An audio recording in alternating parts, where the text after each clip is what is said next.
सावन के 21 ऐसे नियम जो हमारी दादी नानी कभी नहीं भूलती थी। नमस्कार दोस्तों, स्वागत है आपका समीराज हैप्पीनेस में। दोस्तों, क्या आपको अपने बचपन का वो समय याद है जब सावन का महीना शुरू होते ही घर का पूरा माहौल बदल जाता था। सुबह सुबह अगरबत्ती की खुशबू, मंदिर की घंटियों की आवाज़, दादी के हाथों में पूजा की थाली और उनके चेहरे पर एक अलग ही सुकून। वो हमें बार बार कुछ बातें समझाती थी। कभी कहती थी बेटा सुबह जल्दी उठो, कभी कहती थी किसी का दिल मत दुखाना, तो कभी समझाती थी इस महीने अपने मन को भी साफ रखना। उस समय हमें लगता था कि ये बस पुराने ज़माने की बातें हैं, लेकिन आज जब ज़िंदगी की भागदौड़, तनाव और रिश्तों में दूरियां बढ़ गई हैं, तब एहसास होता है कि दादी नानी की हर बात में अनुभव था, हर नियम में जीवन को बेहतर बनाने की सीख थी। दोस्तों, आज मैं आपके साथ सावन के 21 ऐसे पारंपरिक नियम साझा करने जा रही हूँ जिन्हें हमारी दादी नानी अक्सर अपनाती थी और हमें भी सिखाती थी। हो सकता है इनमें से कुछ नियम आपके घर में आज भी निभाए जाते हों, इसलिए वीडियो को आखिर तक ज़रूर देखिए, क्योंकि आखिरी नियम वही है जिसे दादी हर सीख का सार कहा करती थी। दोस्तों, अगर आप चैनल पर नए हैं तो चैनल को सब्सक्राइब कर लीजिएगा। चलिए दोस्तों, शुरू करते हैं। ये नियम कौन कौन से हैं। नंबर 1, दिन की शुरुआत सूर्योदय से पहले करो। दादी कहती थी जो इंसान सूरज से पहले उठता है उसके जीवन में आलस्य कम और उत्साह ज़्यादा रहता है। सुबह की शांति मन को स्थिर करती है और पूरे दिन की शुरुआत सकारात्मक बनाती है।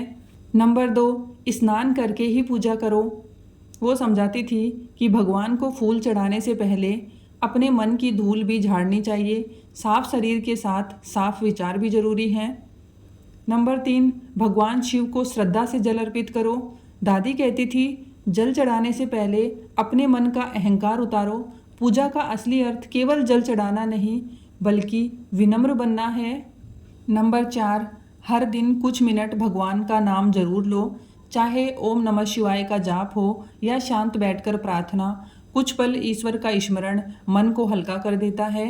नंबर 5, भोजन हमेशा सात्विक और घर का खाओ। वो कहती थी जैसा अन्न होगा वैसा ही मन होगा। सादा भोजन केवल शरीर नहीं सोच को भी हल्का बनाता है। नंबर 6, अपनी वाणी पर नियंत्रण रखो। दादी हमेशा कहती थी घाव भर जाते हैं लेकिन कड़वे शब्दों के निशान नहीं मिटते, इसलिए कम बोलो लेकिन मीठा बोलो। नंबर 7, गुस्से को अपने ऊपर राज मत करने दो। वो मुस्कुराकर कहती थी गुस्सा पहले अपना घर जलाता है फिर दूसरों का। सावन हमें धैर्य और संयम की सीख देता है। दोस्तों, अब तक आपने देखा कि दादी नानी हमें सिर्फ पूजा करना नहीं बल्कि अच्छा इंसान बनना भी सिखाती थी। आगे के नियम हमारे रिश्तों और जीवन को और भी सुंदर बनाने वाले हैं। नंबर 8, झूठ और छल से दूर रहो। ईमानदारी का रास्ता थोड़ा कठिन हो सकता है लेकिन अंत में वही सबसे मजबूत होता है। नंबर 9, बड़ों का सम्मान और आशीर्वाद लेना मत भूलो। दादी कहती थी जिनके सिर पर बड़ों का हाथ होता है उसका रास्ता भगवान आसान कर देता है। नंबर 10, किसी भूखे को खाली हाथ मत लौटाओ। अगर ज़्यादा नहीं दे सकते तो एक रोटी ही सही, लेकिन किसी की भूख का सम्मान जरूर करो। नंबर 11, अपनी क्षमता के अनुसार दान करो। दान बड़ा या छोटा नहीं होता, भावना बड़ी होती है। यही बात दादी बार बार समझाती थी। नंबर 12, पशु पक्षियों के लिए भी थोड़ा दाना और पानी रखो। वो कहती थी दया केवल इंसानों पर नहीं हर जीव पर होनी चाहिए। नंबर 13, सावन में एक पौधा जरूर लगाओ। बरसात का मौसम धरती को नया जीवन देता है। अगर हम भी एक पौधा लगा दें तो ये आने वाली पीढ़ियों के लिए सबसे सुंदर उपहार होगा। नंबर 14, घर को साफ सुथरा रखो। दादी मानती थी कि जहाँ सफाई होती है वहाँ मन भी हल्का रहता है और सकारात्मकता बनी रहती है। अगर अब तक इनमें से कोई नियम आपको अपनी दादी या नानी की याद दिला रहा है तो कमेंट में हर हर महादेव जरूर लिखिए। अब आगे की सीख शायद सबसे ज़्यादा ज़रूरी है। नंबर 15, चुगली और निंदा से बचो। वो कहती थी दूसरों की बुराई सुनने और करने से पहले अपने मन को देखो। शांति वहीं रहती है जहाँ नकारात्मक बातें कम होती हैं। नंबर 16, फिजूल खर्ची मत करो। सादगी में भी सुख होता है। दादी छोटी छोटी बचत को भविष्य की सुरक्षा मानती थी।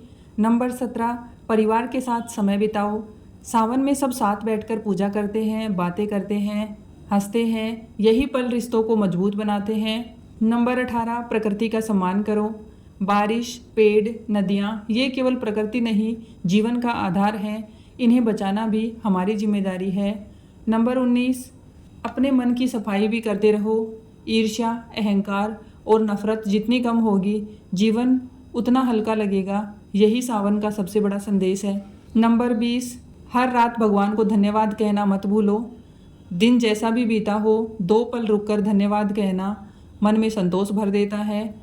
और अब वो आखिरी नियम जिसे दादी हर सीख का सार मानती थी। नंबर 21, अच्छे कर्म करते रहो, यही सबसे बड़ा नियम है।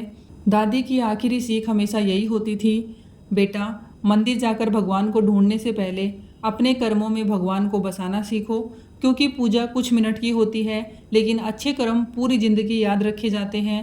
शायद यही वजह है कि हमारी दादी नानी केवल धर्म नहीं सिखाती थी, वो इंसानियत जीना सिखाती थी।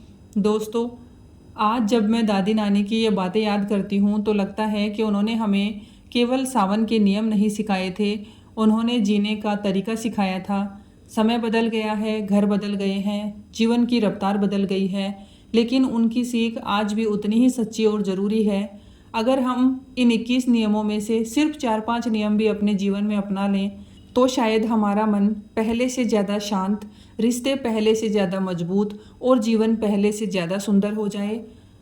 अब मैं आपसे एक छोटी सी विनती करना चाहती हूँ। अगर आपकी दादी या नानी भी सावन में कोई ऐसी सीख देती थी जो आज भी आपके दिल में बसी हुई है, तो उसे कमेंट में ज़रूर लिखिए। मैं आपके हर अनुभव को पढ़ना पसंद करूँगी, क्योंकि हो सकता है आपकी एक याद किसी और की भी अपने बचपन की याद दिला दे।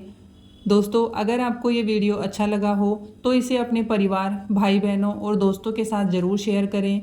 ऐसी ही भारतीय संस्कृति, जीवन मूल्यों और प्रेरणादायक वीडियो के लिए हमारे चैनल को सब्सक्राइब करना न भूलें। धन्यवाद दोस्तों। हर हर महादेव।